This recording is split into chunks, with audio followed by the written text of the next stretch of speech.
मैंने भी मोनू मानेसर की वीडियो देखी है। वो कहीं पर भी दंगा करने के लिए नहीं कह रहा है, वो लोगों को यात्रा में पहुंचने के लिए कह रहा है। सोशल मीडिया के माध्यम से अगर कोई व्हाट्सएप यूनिवर्सिटी के माध्यम से कोई खेल खेलना चाहेगा तो हम उसके खिलाफ भी कार्रवाई कर रहे हैं कि ट्विटर पर या फेसबुक पर क्या क्या पोस्टें डाली गई।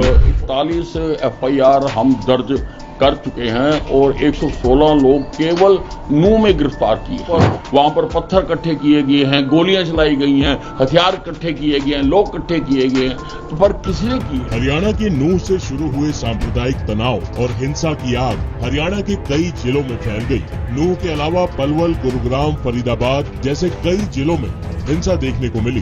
बता दें कि विश्व हिंदू परिषद पिछले कुछ सालों से ब्रजमंडल यात्रा निकालती है, जिसमें औसतन 20,000 लोग शामिल होते हैं। इसी यात्रा में शामिल होने का ऐलान किया था मोनू मानेसर ने। खुद को गौरक्षक बताने वाला मोनू मानेसर राजस्थान के भरतपुर में हुए नासिर और जुनैद हत्याकांड में आरोपी है और राजस्थान पुलिस के मुताबिक फरार अपराधी।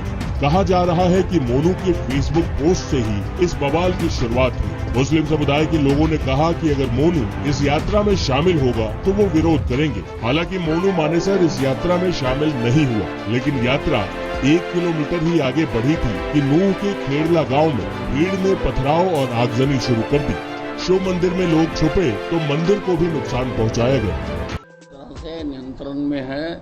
हमने 30 कंपनियां हरियाणा की और 20 कंपनियां जो हमें केंद्र से मिली हैं वो हमने वहां पर डाल दी हैं और सारा जो नूह क्षेत्र है उसको 8 थानों में बांटा गया है। हर थाने के ऊपर एक IPS अधिकारी लगाया गया है और हम FIR दर्ज कर रहे हैं। जैसे जैसे तथ्य एकत्रित हो रहे हैं उनके ऊपर हमने सोशल मीडिया की भी हम पूरी रिसर्च कर रहे हैं कि ट्विटर पर या फेसबुक पर क्या क्या पोस्टें डाली गई और वो कितनी इस काम के लिए दोषी थी, उसका भी हम सारा कर रहे हैं। और लगभग 41 FIR हम दर्ज कर चुके हैं और 116 लोग केवल नूह में गिरफ्तार किए हैं। कुछ लोग रेवाड़ी में, गुड़गांव में और जगहों पर भी गिरफ्तारियां की गई हैं। तो अभी कौन कौन से डिस्ट्रिक्ट हैं सर जिनमें 144 है या कर्फ्यू है, क्या क्या?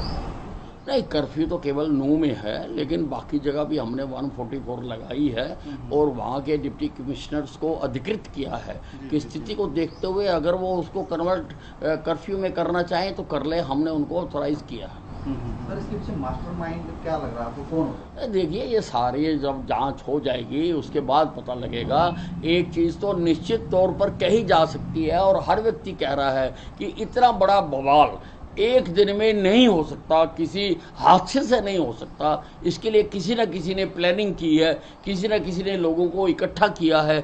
अलग अलग स्ट्रेटेजिक पॉइंट के ऊपर वहाँ पर पत्थर इकट्ठे किए गए हैं, गोलियां चलाई गई हैं, हथियार इकट्ठे किए गए हैं, लोग इकट्ठे किए गए हैं। तो पर किसने की है, कौन है इसके पीछे, हम उसकी पूरी जाँच करेंगे और हम प्रदेश और देश के सामने उसको बेनकाब करेंगे जिसने ये सारा खेल खेला है। BSP की तरफ से पूरे भारत में एक प्रोटेस्ट की कॉल दी गई है शाम को, दोपहर को, तो हरियाणा में भी इस तरह की अगर नहीं, वो सबको अपनी बात कहने का अधिकार है और आप जानते हैं कि एक्शन का रिएक्शन होता है, ये प्रकृति का नियम है। लेकिन वो बिल्कुल शांतिपूर्ण तरीके से हो, ऐसा हम सबको कहना चाहते हैं कि वो अपनी आवाज़ उठाएं, वो सबको अधिकार है, लेकिन वो शांति को बनाए रखें, कानून व्यवस्था के साथ कोई खिलवाड़ ना करें।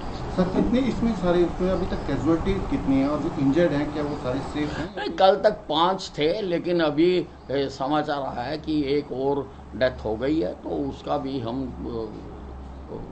जो उसकी जानकारी है एकत्रित कर रहे हैं। कहीं ना कहीं जो मोनू मानेसर है उसको लेकर वीडियो वायरल हुआ तो मुस्लिम पक्ष से आरोप लगाया जा रहा है कि मोनू मानेसर की वजह से जो है ये दंगे भड़के हैं। मतलब ये कितनी देखिए, उसको भी हम देख रहे हैं और मैंने भी मोनू मानेसर की वीडियो देखी है। वो कहीं पर भी दंगा करने के लिए नहीं कह रहा है, वो लोगों को यात्रा में पहुंचने के लिए कह रहा है, तो उसको भी हम स्टडी कर रहे हैं। सर प्रशासन की तरफ से वहाँ जैसे इनपुट्स थे पहले कि इस तरीके की लॉ एंड ऑर्डर सिचुएशन हो सकती है? नहीं, अब इनपुट्स किस लेवल के थे, कहाँ तक थे और किस लेवल की घटना हो गई, ये तो सारा जांच के बाद पता चलेगा। यूजली क्योंकि ये हर साल यात्रा निकलती थी, तो ये एक तरह से लोकल प्रोग्राम है, और लोकल प्रोग्राम प्रदेश में हर जिले में होते रहते हैं। ज़रूरी नहीं होता कि उसकी जानकारी सारी प्रदेश स्तरीय तक अधिकारियों को दी जाए, तो स्थानीय कार्यक्रम होते रहते हैं। उसी के तहत इनको इजाज़त दी गई थी, और जितनी पुलिस फोर्स पिछली यात्राओं में लगाई जाती थी उतनी पुलिस फोर्स 31 तारीख को भी लगाई गई थी। लेकिन अब उसके पीछे किसी ने इसको बहुत बड़ा कर दिया, तो बड़ा करने के लिए अब हम स्थिति को संभाल रहे हैं। सर, लोगों को किस तरह से अपील करना चाहेंगे जिस तरह से सोशल मीडिया पे अफवाहें फैलती हैं? नहीं, मैं सबको कहना चाहता हूँ कि ये देश हमारा है, और हमने इसको विश्व में सबसे ऊपर लेके जाना है, और तरक्की उसी प्रदेश में होती है जिसमें शांति रहे। तो आप ऐसी कोई हरकतें ना करें, कोई गलत पोस्ट ना डालें, कोई किसी को फॉरवर्ड ना करे, कोई किसी को वायरल ना करे, नहीं तो हम सबकी निगाह रखे हुए हैं। अगर कोई सोशल मीडिया के माध्यम से, अगर कोई व्हाट्सएप यूनिवर्सिटी के माध्यम से कोई खेल खेलना चाहेगा, तो हम उसके खिलाफ भी कार्रवाई करेंगे।